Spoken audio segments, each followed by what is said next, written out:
country. You Just just because don't go to it. Korean, You don't know about it, so you don't go. just because you said Korean spa, people got confused. It must be in Yeah. Korea. No. If it's a Korean spa, it's in Yo, Korea. yo, yo. Ah, you're Yo, back. what's up, man? You got something How are better? you again, man? Yeah, hopefully, hopefully, yeah. Instead, this is going to be actually like, my personal opinion on this. So, I think that like this whole thing with the trans thing and everything like that, the biggest problem with it is the fact that like nothing is defined, right? Like none of us genuinely know, first of all, like where do we draw the line between like someone who is trans and someone who is, almost trans, or someone who is just gender neutral, or someone who's whatever pronoun, right? I don't know, but I feel like that's caused by us not really being able to like genuinely criticize it.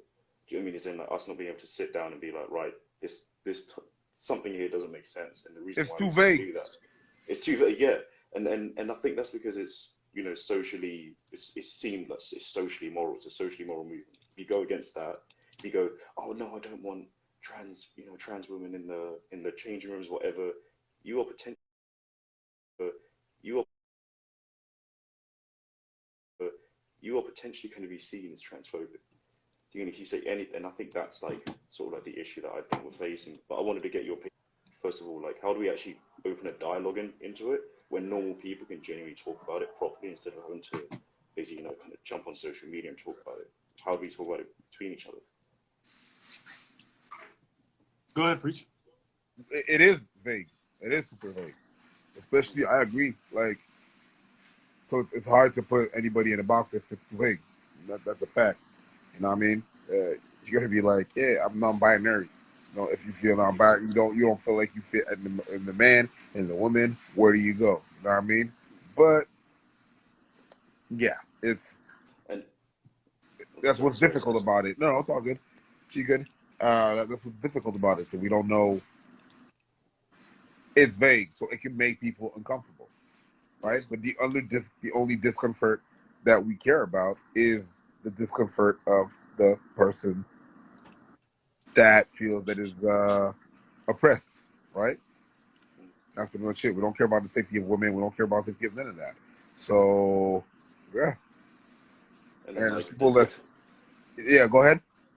yeah, and like the definition of like oppressed as well is also being like, I don't know, it's just like everything recently, I think this kind of ties into everything we're sort of dealing with at the moment.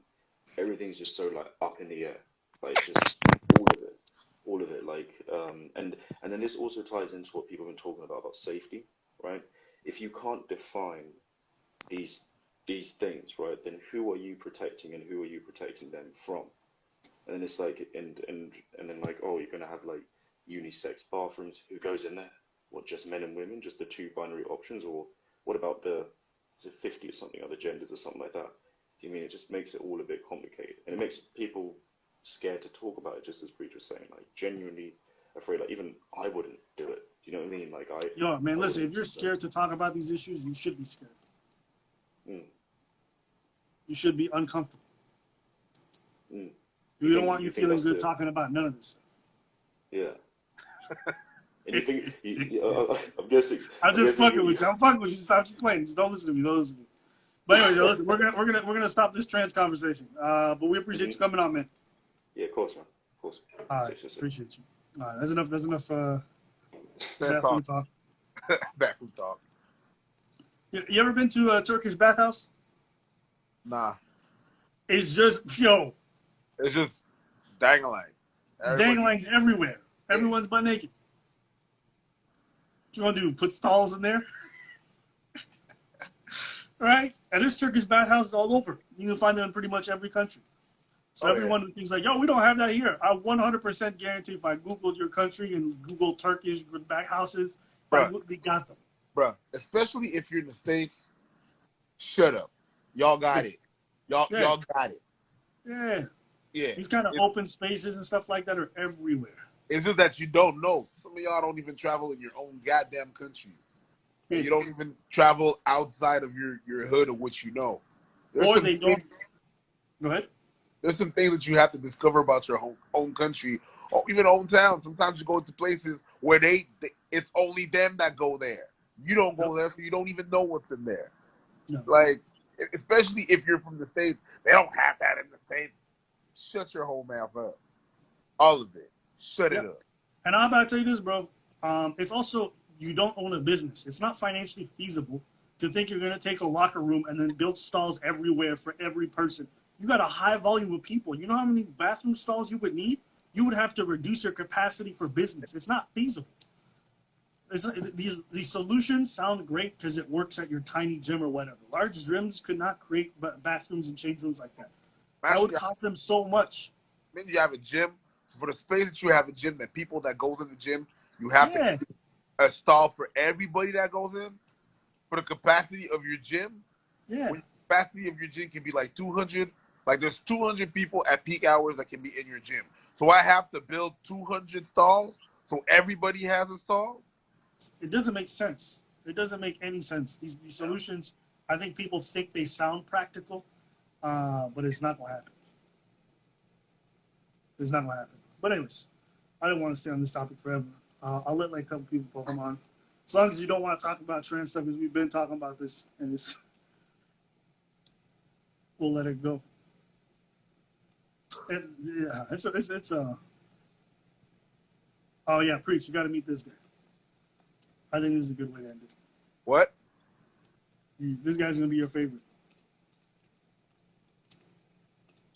Hello once again, can you hear me? Yes, sir. Yes, hello Mr. Preach, my name is Alex. So to change the topic really quickly about from the transgender stuff. So you have a channel and a lot of people come to the channel to watch you because you have a lot of common sense. You observe several problems, you give some common sense to it, some other shows like Jubilee and stuff, and people respect your opinion. So question is this, I know that Preach is 10 years or so older than you, I believe, right? So at what age Abba met Preach and how much Abba learned from Preach and Preach's experience? Because the dude is definitely older, knew much more, etc. And how much did you, Abba, learn from your older friend? That's the question for now. No, listen, just general views, you know, because I have friends who are my age and they cannot give me much, I would say.